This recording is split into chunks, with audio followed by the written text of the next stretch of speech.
ప్రతిరోజు నా ప్రార్థనలో నేను దేవుణ్ణి అడుగుతూనే ఉంటాను. అయ్యా సంఘంలో అద్భుతం చేయాలా, ప్రతి ఒక్కరి విషయంలో కార్యం జరిగించాలా, నా జీవితంలో కార్యం జరిగించాలని ప్రతిరోజు అద్భుతాల గురించి అడగని రోజు లేదు. నిజము. ఎందుకంటే ప్రభు అడిగితేనే చేస్తాడా? లేదు. అడగడం అనేది మన విశ్వాసం. ఎప్పటికప్పుడు నువ్వు ఈ ఆలోచన ఎలా ఉన్నానంటే దేవుడు ఏదో ఒకటి చేయాలా, దేవుడు ఏదో ఒకటి చేయాలా, దేవుడు ఏదో ఒకటి చేయాలా, దేవుడు ఇది చేయాలా, ఇది చేయాలా, ఇది చేయాలా అని అడుగుతూ ఉన్న కొలది నీ విశ్వాసం పెంపుదల అవుతుంది, నీ విశ్వాసం విడుదల అవుతా ఉంటుంది. హల్లెలూయా. మనలో ఈ ఆశ గనక లేకపోతే మనం చూడగలుగుతామా? చెప్పండి. అవునా? కొంతమందికి వాక్యం అర్థం కాక అక్కడ కూర్చుంటారు అంతే, అక్కడ కూర్చుంటారు అంతే. ఈ తరం వారికి ఏ సూచక్రియలు ఏమంటే ఇది నా కోసమే, నా కోసమే అనుకుంటారు, ఇది నా కోసమే. అడిగితే దేవుడు ఫీల్ అవుతాడేమో అని చెప్పి ముందే మనం ఫీల్ అయిపోతా ఉంటాం. నీవు దేవుణ్ణి శోధించట్లేవు, నీవు దేవుని యొద్ద నుంచి పొందుకుంటూ ఉన్నావు. అవునా? నీ జీవితంలో ఎన్నో ఆగిపోతున్నాయి. అవునా? గర్భఫలమో, లేకపోతే అవునా ఫైనాన్షియల్ ప్రాబ్లమో, కుటుంబ పరంగా, లేదా ఆత్మీయ జీవితంలో, లేకపోతే ఇంకో కొన్ని ఆగిపోయినాయి కావచ్చు. అవునా? ఇలా మనము ఏదో వెళ్ళిపోతుంది కదా అని వెళ్ళిపోతుంది మనం. అవునా? నీవు కొంచెం ప్రార్థన జీవితం అలవాటు చేసుకొని నీ పిల్లల విషయమై, నీ కుటుంబం విషయమై నువ్వు చేతులెత్తి మొదలుపెట్టడం వల్ల దేవుడు ఏం చేస్తాడంటే దేవుడు అద్భుతములు జరిగిస్తాడు. అద్భుతాలు జరిగితే ఏమైతే తెలుసా? నేను తిట్టినోడు వచ్చి నీకు క్షమాపణ చెప్తాడు. నేను అటు ఇటు ఇటు అటు తిట్టేసినోడు వచ్చి ఆ అద్భుతము చూసి క్షమాపణ చెప్తాడు. దేవునికి ఏదైనా అసాధ్యం ఉందా? ఏదీ లేదు. అవునా? సో నీవు కూడా ఏం చేయాలంటే, ప్రభువా వారి గురించి ఒక సూచక్రియ అన్నావు కదా, కానీ నేను నిన్ను నమ్ముతున్నా, నేను నిన్ను విశ్వసిస్తున్నా, నిన్ను శోధించడానికి అడగట్లేదు, కానీ నా జీవితంలో దేవుడు పని చేస్తున్నానని ఇతరులకు తెలియాలంటే నువ్వు లెక్కలేనని అద్భుతాలు చేయాలి ప్రభు అని ప్రార్థన చేయాలా. Praise the lord. మన మినిస్ట్రీ పేరేంటి తెలుసా? Jesus Christ science and miracle ministry. అన్నీ ఏం జరగాల? సూచక్రియలే జరగాల. నువ్వు కూర్చున్న సూచక్రియనే, లేచిన అద్భుతమే.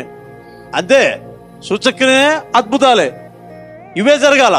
ఇవే జరిగితే ఏమవుతుందంట? అన్య జనులు కూడా రక్షించబడడానికి మార్గం కలగజేయబడుతుందంట. మనం సువార్త ప్రకటిస్తాము, సువార్తతో పాటు సువార్తది అది నిజము అన్నట్టుగా దేవుడు ఏం చేస్తాడు?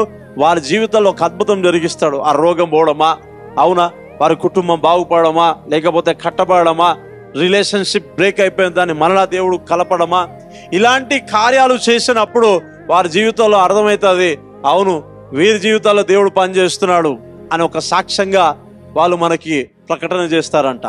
ఆమేన్. హల్లెలూయా. కాబట్టి ఏం జరగట్లేదు కదా అని కూర్చుంటే మాత్రం ఏం జరిగాయి? విశ్వాసులు ఎప్పటికప్పుడు వాళ్ళు ప్రార్థిస్తూ ఆరాధిస్తూ దేవుని యొద్ద నుంచి పొందుకుంటారంతే. ఈ తరము వారు ఎందుకు సూచక క్రియను అడుగుచున్నారు? ఈ తరమునకు ఏ సూచక క్రియను అనుగ్రహింపబడదని నిశ్చయముగా మీతో చెప్పుచున్నాను. ఎవరు చెప్తున్నాడు? దేవుని కుమారులక లేదా దేవుని శోధించే వాళ్ళక? పరిసయ్యులకి. అవునా? పరిసయ్యుల యొక్క మెంటాలిటీ ఏంటి తెలుసా? వాళ్ళకే మొత్తం తెలుసు అన్నట్టు. వాళ్ళ చేతుల్లోనే అన్ని కీస్ ఉంటాయి. వారు ఇంకొకరిని పరిపాలన చేయాలని ఆలోచన చేసేవాళ్ళు. యాజకులు ప్రభు సన్నిధిలో ఉండి వాళ్ళు బలి అర్పిస్తే వాళ్ళని వీళ్ళు రూల్ చేస్తారు. ఈ పరిసయ్యుల యొక్క మెంటాలిటీ. వారి గురించి చెప్తా ఉన్నాడు ఈ సూచక్రియలు. ఒకే ఒక సూచక్రియ. ఏ సూచక్రియ లేవిగా? యోహాను సువార్త 14వ అధ్యాయం 14వ వచనం. 13 చదువుదాం. మీరు నా నామమున. మీరు అంటే ఎవరు? మర్యాద పూర్వకంగా పిలుస్తున్నాడు దేవుడు. ఏమండి సిస్టర్ గారు, బ్రదర్, మీరు అని చెప్తున్నాడు. ఎవరి గురించి? మన గురించి. మనము అంటే ఎవరు తెలుసా? ఆయన నామాన్ని విశ్వసించి, అవునా, ఆయన రక్తంలో కడగబడి ఆయన నామంలో బాప్టిజం తీసుకున్న నీవు నేను. దేవా నువ్వు తప్ప నాకు ఎవరు సహాయము దిక్కు ఎవరు లేరు ప్రభువా, నా కనులు నీ వైపే చూస్తున్నా అనే వారి విషయంలో ప్రభు చెప్తూ ఉన్నాడు. దివారాత్రములు ప్రార్థించే వారి విషయంలో దేవుడు మాట్లాడుతున్నాడు. మీరు నా నామమున దేనిని అడుగుదురో తండ్రి కుమారుని యందు మహిమపరచబడుటకై దానిని చేతును. హల్లెలూయా. అర్థమైందా? మీరు ఆయన నామములో ఏదైతే అడుగుతారో దేవుడు దాన్ని జరిగించడానికి సిద్ధం ఉన్నాడు. అవునా? అంటే నా మాట అర్థం చేసుకోండి. నువ్వు ఏదైతే అడగాలనుకుంటున్నావో ఆయన నామమే పరిష్కారం, ఆయన నామమే జవాబు. ఏమడుగుతున్నాడు? ఏం చెప్తున్నాడు?